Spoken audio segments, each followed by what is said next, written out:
आणि प्राईम टाइमच्या सुरुवातीला बातमी महाराष्ट्राच्या मंत्रिमंडळातून। संजय शिरसाट, शिवसेनेचे आक्रमक नेते। प्रदीर्घ प्रतीक्षेनंतर या सरकारमध्ये शिरसाटांचा मंत्रिमंडळ प्रवेश अखेर झाला। पण 6 महिन्यांच्या आतच शिवसेनेचे हे आक्रमक नेते इतके वैतागलेत की त्यांनी आपलं खातच बंद करून टाका अशी जाहीर मागणी केली आहे। एरवी मंत्री राजीनामा देण्याची भाषा करतात, पण संजय शिरसाट 2 पावलं पुढे गेलेत आणि त्यांनी थेट आपलं समाज कल्याण खातच रद्द करायला सांगितलंय। पण शिरसाटांवर ही वेळ आणली कुणी?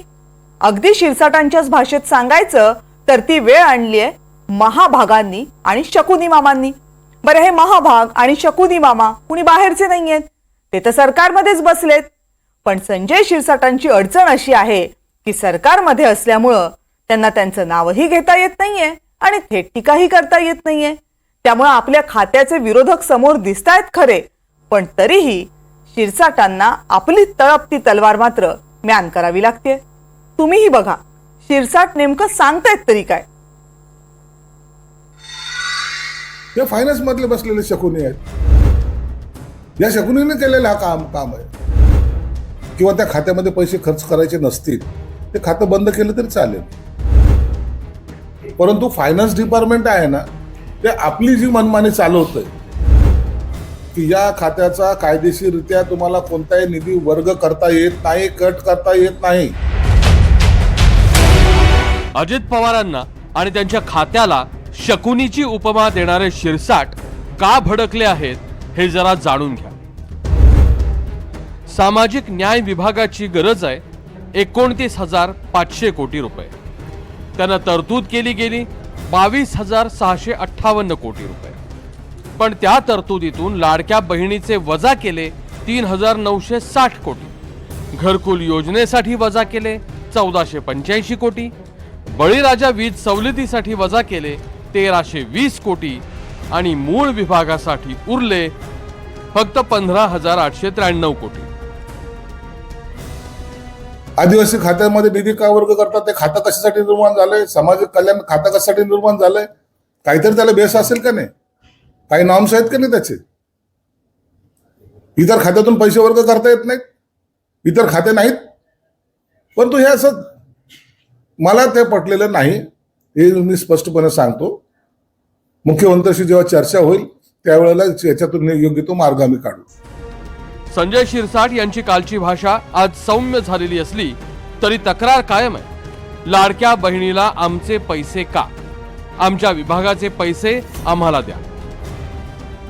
तुम्ही लाडकी बहीण योजनेला पैसे देणं गरजेचं आहे याची कल्पना मलाही आहे, परंतु त्याच्यामध्ये तुम्ही जातीवाद करू शकत नाही। तुम्ही आता म्हणाल की याच्यातले पैसे काढले, आम्ही अशा दलित भगिनींना पैसे दिले, असं म्हणता येत नाही। लाडक्या बहीण ही कोणती जात नाहीये, लाडकी बहीण ही लाडकी बहीण आहे। मग त्यासाठी जो निधी पाहिजे तो सरकारने किंवा मुख्यमंत्री असतील यांनी कुठून काढायचा हा त्यांचा एक वैयक्तिक प्रश्न आहे, त्यांनी तो काढला पाहिजे। महाभाग कोण? या फायनान्स मधले बसलेले शकुनी आहेत। या शकुनीने केलेलं हा काम आहे। नवं सरकार येऊन 100 दिवस पूर्ण झाले आणि जो आरोप शिवसेना महाविकास आघाडीत असताना करत होती तोच आरोप शिवसेना आता महायुती सरकारमध्ये असताना करते। अजितदादा निधी देत नाहीत। पण काल अजितदादांना शकुनी म्हणणारे शिरसाट आज मात्र थोडे नरमलेले दिसले। नाहीये, लाडकी बहीण ही लाडकी बहीण आहे। मग त्यासाठी जो निधी पाहिजे तो सरकारने किंवा मुख्यमंत्री असतील यांनी कुठून काढायचा हा त्यांचा एक वैयक्तिक प्रश्न आहे, त्यांनी तो काढला पाहिजे। महाभाग कोण? या फायनान्स मधले बसलेले शकुनी आहेत। या शकुनीने केलेलं हा काम आहे। हे करतात हे सर्व। त्यांनी ही गोष्ट ज्यावेळा घडली त्यांना वाटलं असेल त्यावेळा त्यांनी वित्त विभागाच्या अधिकाऱ्यांना घेऊन बसायला पाहिजे होतं, वस्तुस्थिती समजावून घ्यायला पाहिजे होती आणि त्याचं समाधान नाही झालं असलं तर मग ते मुख्यमंत्र्यांना भेटू शकले असते। परंतु तात्काळ माहिती न घेता प्रसारमाध्यमांपुढे येणं आणि आपल्याच एका ज्येष्ठ नेत्याला अशी उपमा देणं हे अतिशय अयोग्य आहे। आमदाराला निधी कमी देणे जास्त देणे हा भाग वेगळा आहे, परंतु जेव्हा खात्याला वर्गीकरण करून पैसे दिले जातात हे मी पुन्हा सांगतो, तुम्हाला नियमानुसारच पैसे द्यावे लागतात। नियम सांगतो त्या पद्धतीने तुम्हाला पैसे 11.8 हा माझा रेशिओ आहे, त्या रेशिओनेच पैसे मला द्यावे लागतील, हे बंधनकारक आहे. म्हणून अजितदादावर राग काय, शकुनी मामा कोण आहे, हे कोण आहे, हे जे प्रश्न निर्माण करतात काही लोक, त्याच्याशी मला काही देणं घेणं नाही. मी त्या भानगडीत पडतही नाही. मी माझ्या खात्यापुरतं पाहत असतो. आता महायुतीत निधी वाटपावरून सुरू असलेली सुंदोपसुंदी विरोधक मात्र एन्जॉय करतायत.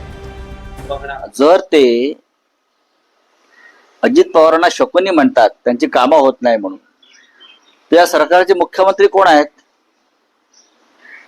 मिस्टर फडणवीस आहेत. उद्या हेच लोक फडणवीसांना दुर्योधन म्हणाला कमी करणार नाहीत. आम्ही यांना ओळखतो, यांची मानसिकता ओळखतो, सगळं आम्हीच त्यांना ओळखतो. अजून फडणवीस आणि अजितदादांनी यांना ओळखलेलं नाहीये. उद्धवजी ठाकरेंच्या सरकारमध्ये अजित पवारांना पूर्ण स्वातंत्र्य होतं, पण आता मात्र अजित पवारांची सुद्धा कोंडी केली जाते, एकनाथ शिंदेला दुर्लक्ष केलं जातंय. त्यामुळे भारतीय जनता पक्ष दोन्ही मित्र पक्षांना संपवण्याच्या तयारीला लागलेला आहे. राज्याची आर्थिक घडी बसवायची कशी हा वरिष्ठ पातळीवरचा विषय आहे. 1500चे 2100 रुपये करू शकत नाही ही वस्तुस्थिती आहे. परंतु त्याचा अनेक लोक वेगळ्या अर्थानं भाव करतात. काही योजना बंद होणार का, याला पैसे कमी नाही, त्याला पैसे आम्ही परिपूर्ण देणार आहोत. जे कमिटमेंट आहे आमची, ती कमिटमेंट आम्ही पूर्ण करणार आहोत. आता राज्याच्या आर्थिक याच्यावर जो भार आलेला आहे त्यासाठी पर्याय, भले कर्ज काढावं लागेल, परंतु आम्हाला त्या लाडक्या बहीण योजनेला बंद करता येणार नाही, हे तेवढी वस्तुस्थिती आहे. 21 रुपये मिळणार का आगामी काळात? आता सध्याला 1500 रुपये मिळतील एवढं नक्की. आधीच महाराष्ट्रावरच्या कर्जाचा डोंगर प्रचंड वाढलाय. त्यात सरकारने सत्तेत येण्याआधी केलेले वायदे पूर्ण करताना दमछाक होते.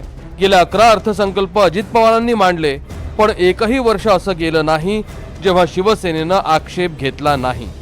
शिरसाट यांनी तेच केलं. आधीच महायुतीत अजित पवारांना घेतल्यानं सत्तेचा तिसरा वाटा पडलाय. दादांच्या मंत्र्यांना महत्वाची खाती मिळाली आहेत. शिंदेंचे आमदार मंत्रिपदाविना राहिलेत. विधानसभा निवडणुकीत भाजपला इतकं बहुमत मिळालं की शिंदेंसह अजित पवारांचीही गरज पडली नाही. शिंदेंचं मुख्यमंत्री पद गेलं, हाती दुय्यम खाती आली आणि पालकमंत्री पदावरूनही खेचाखेची सुरू झाली. त्यामुळे हा वाद एका विभागाचा वाटत असला तरी महायुतीतली खदखद दाखवणार आहे. Bureau report, NDTV Marathi.